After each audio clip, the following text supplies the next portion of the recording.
हा ASI कलाम हे Walgaon police स्टेशनला कार्यरत होते। काल संध्याकाळची ही घटना आहे।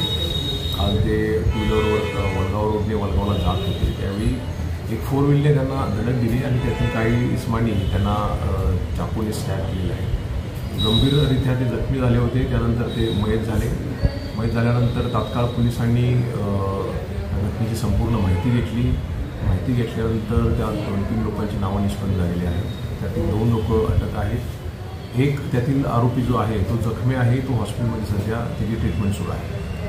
ह्या घटनेची पार्श्वभूमी अशी आहे की जे मयत कलाम आहे त्यांचा जो भाऊ होता, त्याच्या भावाचे काही इसमाबरोबर पैशाची देवाणघेवाण झाली की त्यावरून गेल्या आठवड्यामध्ये त्यांचे वाद झाले होते आणि त्या वादातून ही घटना झाली अशी प्रथम माहिती आपल्याला मिळत आहे। सध्या आपल्याकडे FIR दाखल आहे आणि सखोल तपास वपोनी गाडगेनगर ती सध्या करत आहे।